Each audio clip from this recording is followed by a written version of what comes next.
안녕하십니까. 밥더러 물더러 저자 이상문입니다. 인간이 창조된 이래 인류에게 처음 알리고자 하는 것은 죽는 날까지 건강하게 사는 법을 전하고자 합니다. 이 세상 사람들이 나에게 사람이 살기 위해서 먹느냐 먹기 위해 사느냐 묻는다면 이 세상에는 살기 위해서 먹는 사람은 한 사람도 없다고 저는 대답을 합니다. 왜냐하면 살기 위해서 먹는 데는 시기와 때를 따라서 먹고 마시는 공식적인 법이 있습니다. 그 법대로만 먹고 마신다면 질병에 고통당하지 않고 죽는 날까지 건강하게 살 수 있는데 그 법을 모르고 아무 때나 먹고 마시는 식생활 습관이 살기 위해서 먹는 것이 아니라 먹기 위해 사는 사람들이다라고 대답을 할 것입니다. 왜냐하면 우리 인체는 어떤 병이라도 침범할 수 없고 어떤 병이 발병해도 다 치유할 능력이 있습니다.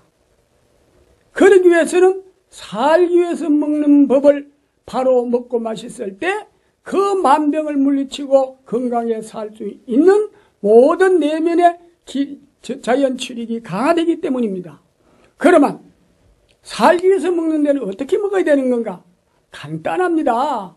살기 위해서 먹는 법을 모르고 먹기 위해 사는 식생활을 하다 보니까 복잡하고 또 그렇게 좋은 거 찾아 먹어도 질병이 와서 병들어 죽는 이유는 바로 그 법을 이탈한 죄라고 생각합니다. 그러면 어떻게 먹어야 되는가? 간단한 법을 여러분들의 지금부터 설명하겠으니 오늘날에 우리가 습관 속에서 생각하면 처음 듣는 이용 같지만 실천을 해보면 너무너무 신기한 효과가 나게 되어 있습니다. 자, 그러면 여러분들이 식사를 하실 적에 국이나 물이나 혼합해서 먹죠. 국에 말아 먹기도 하고 밥 먹다가 물 마시고 먹고 나서 물 마시고 아무 때나 물 마시는 식생활을 하고 계셨죠. 예, 바로 이것이 잘못되어 있다는 것입니다. 이건 살기 위해서 먹는 데는 시간과 때를 따라서 먹고 마시는 공식이 있습니다. 인류가 먹어야 될 공식. 그 공식은 무엇이냐? 밥을 먹고 국이나 찌개가 있으면 젓가락으로 건더기만 건지 먹고 금방 물을 먹지 마세요. 최소한 1시간 내지 2시간 있자 물을 마시자. 이것이 살기 위해서 먹는 법입니다. 왜 그렇게 먹어야 되는가? 그렇게 먹어야 우리 인체의 기혈순환이 잘 되어서 만병을 물리칠 수 있는 저항력이 일어난다는 것입니다. 그러면 그리 먹으면 몸의 변화는 어떻게 되는가? 자, 한번 우리가 실상을 여러분들이 체험하셨을 것입니다. 지금부터 그의 음식을 이렇게 먹고 저렇게 먹을 때에 이 변화되는 과정을 지금부터 설명할 것이니 설명할 때마다 여러분들 생활 가운데도 다 체험했으리라고 생각이 됩니다. 자, 그러면 우리가 밥을 먹고 물을 먹지 않으면 일단 침하고 고루고루 반죽이 돼서 넘어갑니다. 또 위에 도착하게 되면은 위에는 소화액이 강하게 분비가 됩니다. 물이 있으면 강하게 희석이 되기 때문에 강하게 분비 못 됩니다. 그러면은 우리 위에 소화액은요 간단하게 한 가지만 있는 게 수백 가지가 있습니다. 예를 들자면 무쇠가 들어오면은 염산이 발산이 되고 기름기가 들어오면 합성세제가 발산이 돼서 모든 것들 처리하게 돼 있어요. 그 맵고 짜고 시고 뜰고 분해하는 요소가 다 따로 있습니다. 저는 그렇게 생각합니다. 그래서 밥을 먹고 물을 먹지 않을 때는요, 침하고 반죽이 돼서 넘어갈 때는 어떤 조그만한 세균 같은 거는 다 침에서 전멸되고 또 침에서 전멸 못 되는 건 위에 내려가면 위액이 나와가지고 전부 전멸을 시킵니다. 그리고 그렇게 되면 1시간에 2시간에 있다 물을 마시게 되면 모든 것을 어떤 기름기가 들어와도 몸에 필요한 것만 흡수하고 다 배설시키게 되어 있습니다. 자, 그러면 우리가 여기에 대해서 한번 더 생각을 해보면 우리가 설거지 할 적에 기름기가 묻었습니다. 기름하고 물하고는 혼합이 안 되지요. 기름기가 묻었으면 합성세제를 풀어야 깨끗이 씻잖아요. 이와 같이 우리가 밥을 먹을지 물을 먹지 않으면 위에서 액이 나와서 전부 다 합성세제 칠하는 것 못이 전부 다 반죽을 해놓으면 그 다음에 1시간이든 2시간 있다 물을 마시게 되면은 필요한 것만 지금 흡수하고 다 배설시키게 되어 있습니다. 이 간단한 원리입니다. 그리고 어떤 세균이 있는 거 어지간한 건 다 몸에도 다 전멸시킬 수 있다는 것입니다. 그리고 또 두 번째는요, 물을 먹지 않으면 2그릇, 3그릇을 먹어도 포만감이 없어요. 포만감이 없으니까 그 태우는 열에서 산소호흡이 잘 됩니다. 산소호흡이 잘 돼가 기혈순환을 잘 시키기 때문에 어떤 병도 침범 못하고 어떤 전염병도 몸에 침범하지 못합니다. 침범했다가만 백혈과 초전박살해서 건강을 지켜주게 되어 있습니다. 그리고 또 두 번째는요, 물을 먹지 않고 밥만 먹게 되면은요, 어떤 현상이 오는가, 어떤 몸에서도 그 노폐물이 축적되지 않기 때문에 질병도 오지 않을 뿐만 아니라 지방이 쌓이지도 않고 비만이 안 생깁니다. 비만이 있는 사람도 밥 따로 물 따로 먹으면 체중이 빠지게 되어 있습니다. 한번 실천들 해보십시오. 이것이 우리가 살기 위해서 먹는 공식적인 음식 먹는 법입니다. 그리고 여러분들이 아침, 점심, 저녁을 물따로리를 하시다 보면 처음에는 이 1시간, 2시간 기다리는 게 참 힘듭니다. 습관을 바꾸려면은.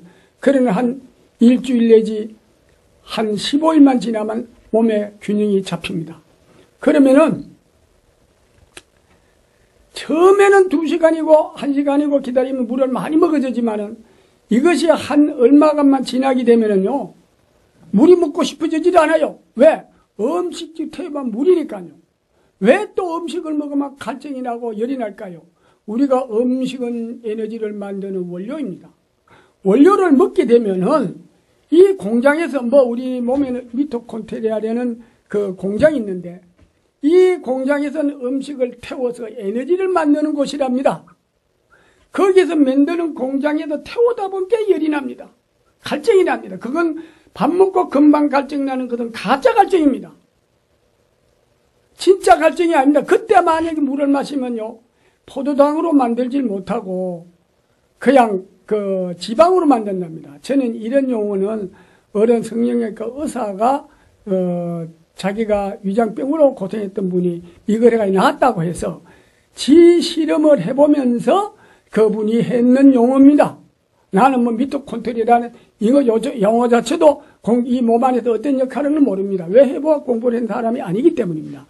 그래서 밥을 먹고 바로 물 마시는 것은 비과학적이고 밥을 먹고 2시간 있다 먹는 것은 과학적이랍니다. 이것이 2시간이 걸리서로 포도당으로 만들게 되면 어떤 현상이 나오느냐면 처음에는 물이 많이 먹고 싶었는데 2시간이 지나도 물을 먹으려면 또 그렇게 물이 먹고 싶질 않아요. 이거는 벌써 물로 만들어서 사용하기 때문에 그렇다는 겁니다. 그것은 저는 그런 용어는 잘 모르지만은 그 의사가 해본 경험의 용어로서 이거는 제가 말씀을 드립니다. 그래서 물은 1시간 내지 2시간 있다 먹어야 된다는 것입니다. 여러분, 우리가 음식을 먹고 물을 먹지 않으면요, 어떤 현상이 나오느냐 하면은 이 태우는 과정에서 입이 썩고 막 속도 쓰리고 여러 가지 괴로움이 있습니다. 이거는 물을 안 먹어서 그런 게 아니라 벌써 위에 무슨 이상이 생겼기 때문에, 염증이나 이상이 있었기 때문에 그런 것입니다. 속이 쓰린 사람하고 이런 사람도 그 위장약을 먹어가면 병이 와서 먹더라도 물 종류로 되어 있는 건 1시간 있다 먹고요. 환자들의 경우에는요, 30분 있다 먹으라고 하는 것은 1시간 있다 잡수시고, 밥 먹고 금방 먹으라고 하는 것은 약 넘어갈 만치면 한 모금만 잡수시고, 그래서 같이 실천을 해보면 참 좋은 효과가 난다는 것을 알 수 있습니다. 한번 해보세요. 제가 많은 날의 경험을 통해서 말씀드립니다. 다음에 우리가 또한 밥 따로 물 따로 먹어야 될 이유는 밥을 먹고 물을 먹지 않으면 포만감이 아니에요. 포만감이 안 오기 때문에 트름을 해도 트름을 해보면은 대세김질이 잘 안 나옵니다. 많이 먹으면 오겠지요. 적당하게 좀 먹어도 안 나옵니다. 그러면 트름을 해서 나오지라 대세김이 안 되는 게 산소호흡이 잘 된다는 것입니다. 여러분 국하고 물하고 혼합해 잡숴보세요. 배불리 잘 먹었다고 해놓고 다시 트름을 한번 해보세요. 한번 밥 먹은 것이 목까지 올라와서 되새김하면서 생기는 이 경험들을 많이 하셨을 겁니다. 그렇게 되면은 우리 몸에는 모든 세포가 산소계 비구로 수백 수천만이 기아 상태로 죽어가고 있다는 사실도 알아야 됩니다. 그래서 음식을 먹고 물하고 먹지 말고, 위장은 제일 싫어하는 게 물입니다. 물도 먹을 때 먹어줘야 위장이 좋아하지, 밥 먹을 때 물하고 혼합해서 먹는 위장이 제일 싫어하는 겁니다. 그래서 우리나라 탕문화 좋아하는 이 한국 사람들이요, 위장병이 많습니다. 말아먹지 아니하고 빵으로 주식하는 나라는 위장병은 없습니다. 위장병은 아주 적습니다. 그 대신 장에서 또 모든 병이 생길 수 있지만은 물하고 혼합해서 먹는 우리 한국에는 위장병이 많게 되어 있습니다. 그러니까 이렇든 저렇든 위장병이 있거나 장이 나쁜 사람한테는요, 생과일 생야채가 안 좋습니다. 익혀서 잡수세요. 물기 많이 먹는 것도 좋아하지 않습니다. 왜 그럴까요? 한번 여러분 잡숴보시는 분들은요, 한번 실천을 잘 해보십시오. 밥 따로 물 따로를 먹으면은요, 밥 먹고 화장실 쫓아가는 사람이 있어요. 화장실 쫓아 하루만 뭐 3분, 4분 막 5분까지 쫓아다니는 사람은요, 생과일 생야채 먹지 말고 밥 따로 물 따로 1시간 후에 물을 먹어봐요. 3일에서 5일이면은 그거 딱 그쳐집니까? 또 변비로 고생하시는 분들, 약 먹는 분들, 밥 따로 물 따로 사서 보면 5일에서 15일이면은 변비가 해소됩니다. 또 힘드는 사람은 약을 같이 먹더라도 밥 따로 물 따로 먹으면서 실천을 한번 해보십시오. 그리고 밥을 먹으면 설사도 설사지만은 밥을 먹고 나서 가슴이 답답하고 포만감으로 고생하시는 분들, 또는 음식을 먹고 나면은 음식 먹는 시간이 12시 먹어야 되는데 12시 30분만 지나도 막 허증이 와가지고 괴로움을 겪는 분들, 이런 분들도 밥 먹고 물을 따로 먹어보면은 금방 며칠 내로 효과를 볼 수 있습니다. 어떠한 병으로 고생을 하시더라도, 어떠한 좋은 약, 보약을 먹더라도, 어떠한 병약을 먹더라도 일단 물 먹는 시간에 이용을 하시게 되면 빨리 회복이 되고, 또 어떤 병이라도 물만 조절했다, 물만 검술해주면은 그 질병이 빨리 치유될 수 있는 것입니다. 그래서 우리는 음식 먹는 습관만 바꾸면은 죽는 날까지 건강하게 사는 방법이 바로 물 따로 먹는 법입니다. 이 간단한 법을 지킬 줄을 몰라가지고 인류가 막 국에 말아먹고 물에 말아먹고 그냥 이래 먹으니까 빨리 옵니다. 그리고 우리 인간은요, 23살이 지나면은 다 한 끼를 굶어야 되는 법도 있습니다. 그건 뒤에 이제 결론편에 가서 밝혀놨습니다만은, 우리는 전만 떨어지면은 뭐 5살, 6살, 4살이 돼도 그렇습니다. 먹고 나면 밥 따로 물 따로 먹는 습관을 길러주게 되면은, 처음에는 급하게 하시지 말고요, 천천히 이렇게 하루 한 끼라도 밥 따로 물 따로 먹는 연습을 하십시오. 습관을 바꾸십시오. 그래 하다 보면 2끼, 3끼 자꾸 밖에 나가면서 이 습관이 될 때는 죽는 날까지 건강하게 사는 법을 여러분들이 확실히 체험하며 즐거운 생활을 하실 수 있을 것입니다. 예, 이것도 다음에 이어나가겠습니다. 예, 감사합니다.